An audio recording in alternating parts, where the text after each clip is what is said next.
Hello, अस्सलाम वालेकुम, सत श्री अकाल, नमस्कार एवरीबॉडी। कैसन बा सब? निम्मन बानू बिहार में। आज एक नई कड़ी रिकॉर्ड कर रहा हूँ, जो मैंने एक शुरुआत की है कि अपने बचपन के जो बिहार के गाँव में जो बिताए हुए दिन हैं उसको सिलसिलेवार कड़ियों में उसकी कहानी रिकॉर्ड करूँ। इसके दो फ़ायदे हैं। एक तो ये कि इसके पहले कि मैं उन तमाम चीज़ों को भूल जाऊं, नामों को भूल जाऊं, एक डॉक्यूमेंटेड एक रिकॉर्ड हो जाएगा।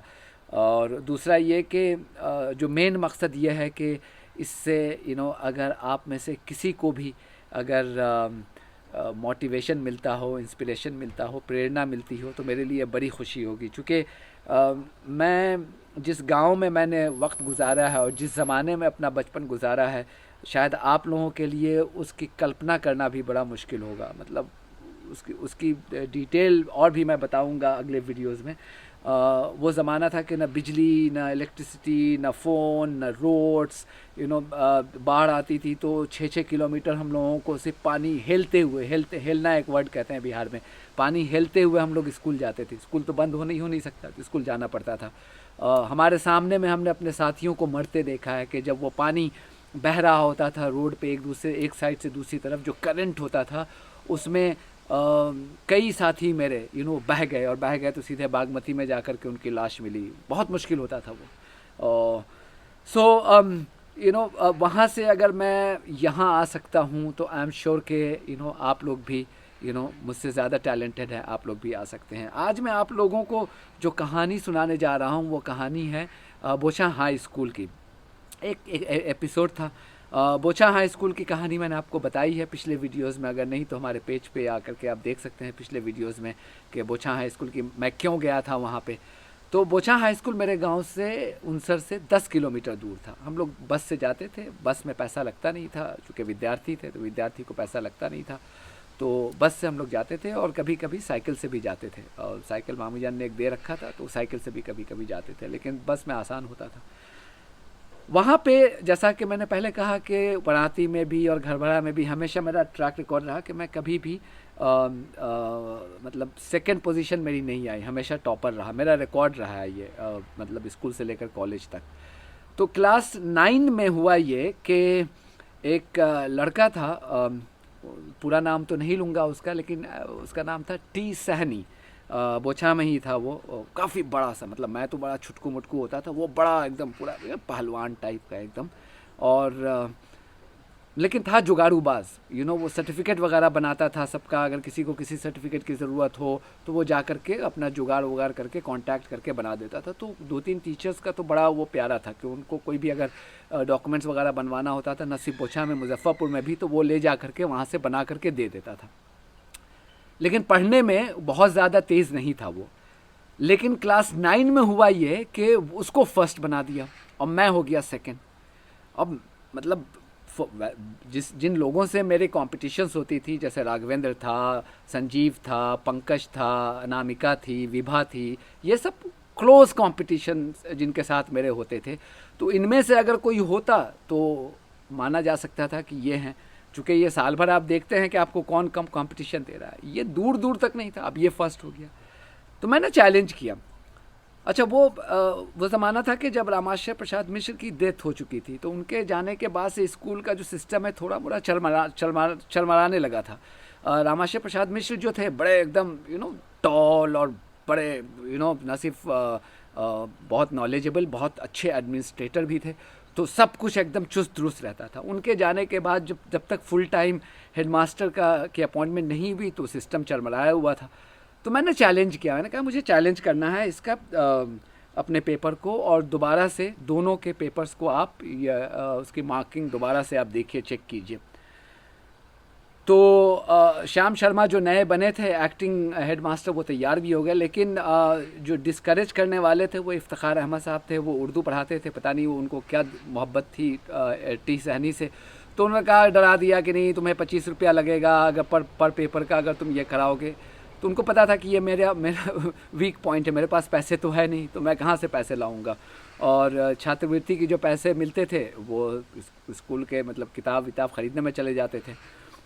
तो एनीवे फिर ये कि श्याम शर्मा साहब को जब उन तक बात पता चली तो उन्होंने कहा कि ऐसा करते हैं कि रिफ़त को और सेक्शन ए का फर्स्ट हम बना देते हैं और टी सहनी को सेक्शन बी का बना देते हैं। खैर मैं भी ज़्यादा कुछ करना नहीं चाहता था, लेकिन मैंने उस वक्त एक बात ये सहनी को कही कि मैंने कहा देख बेटा, यहाँ पे तो तूने जुगाड़ कर लिया, 1 साल के बाद हम सेंटअप हो रहे हैं, हम मैट्रिक का एग्ज़ाम देने जा रहे हैं, मैं वहाँ पे तुम्हें बताऊँगा कि रियल फर्स्ट किसको कहते हैं। अच्छा ये बात हो गई। उसके बाद 1989 में मैंने मैट्रिक का एग्ज़ाम दिया, 89 में। वो एक ज़माना था, आप इसको सर्च भी कीजिएगा, जो लोग देख रहे हैं वीडियो ज़माने को जानते हैं उनको पता होगा कि वो पहली मर्तबा हाई कोर्ट ने अपने अंडर में एग्ज़ाम करवाया था। चूँकि चोरी से बहुत बिहार की बदनामी हो चुकी थी, तो हाई कोर्ट ने कहा कि इस मर्तबा एग्ज़ाम हम अपने कंट्रोल में ले रहे हैं। और मेरा जो सेंटर पढ़ना था वो ज़िला स्कूल में, मुजफ्फरपुर के। तो ज़िला स्कूल तो वैसे ही बदनाम था कि वहाँ पे चोरी तो होती ही नहीं थी, और अब ये कि हाई कोर्ट की निगरानी में एग्ज़ाम हो रहा है। तो 124 लड़के लड़कियाँ हमारे स्कूल से वो हुए एग्ज़ाम में अपीयर किए, और एग्ज़ाम का जब रिज़ल्ट आया तो जाहिर सी बात है कि सबसे पहली बात तो उसमें से सिर्फ 18 लड़के लड़कियाँ पास हुए थे, सिर्फ 18 124 में से, और उसमें से सिर्फ एक फर्स्ट डिवीज़न लाया था जिसका नाम था रिफ़त जावेद। 605 नंबर मुझे आए थे उस ज़माने में, और ये मेरे पास सर्टिफिकेट है। हाँ, मैं कोई मुझे कोई ये नहीं है कि मैं सर्टिफिकेट नहीं दिखा पाऊँ, जब भी आप कहेंगे मैं दिखा दूँगा सर्टिफिकेट। और फिर ये कि बोछाई स्कूल में अभी आप पता कर सकते हैं, चूँकि उस ज़माने में जो ईयर को जो किस साल में जो मैट्रिक का एग्ज़ाम होता था उसको उस ज़माने के टॉपर के नाम से जानते थे कि 88 का टॉपर ये था, ये 88 वाली रिफ़त फ़लाँ का क्लास। तो 89 को ये कहा जाता है कि रिफ़त जावेद का बैच था वो। सो एनीवे ये बात हो गई। ये जो टी सहनी साहब थे, ये सिर्फ पास कर पाए बड़ी मुश्किल से, बात हो गया। अब उसके बाद तो किसी से मुलाकात होती नहीं है, लेकिन मैं बहुत इसमें था कि इससे मुलाकात तो हो, कि उसको जा कर के मैं वो बताऊं। बचपन का ये था, थोड़ा मैच्योरिटी नहीं थी, तो मैं ढूंढता रहा। फिर मैं मुजफ्फरपुर शिफ्ट कर गया, RDS कॉलेज में मैंने ISC शुरू कर दी वहाँ से। फिर मुझे किसी दिन पता चला, मैं लॉज में रहता था वहाँ पे बनारस बैंक चौक के पास कमरा महल्ला में, तो किसी ने बताया कि वो जो सहनी है वो बहुत दूर नहीं है, वहीं पे कमरा महल्ला के पास ही एक लॉज में रह रहा है। तो मैं गया, ढूंढते उसको गया, और मैंने उसको टॉन्ट किया। मैंने कहा और बताओ कि क्या हुआ, रिज़ल्ट के बाद तो पता ही नहीं चला, कि मतलब क्या हुआ तुम्हारे रिज़ल्ट का, मुझे ज़्यादा पता नहीं चला, बताओ तो सही। वो नाराज़ हो गया और मुझे दौड़ाया उसने मारने के लिए। अच्छा वो था बहुत बड़ा, मुझे एक हाथ से चाहे तो उठा लेता था वो। खैर वो मैं वहाँ से भागा, उसके बाद से दोबारा मुलाकात नहीं हुई।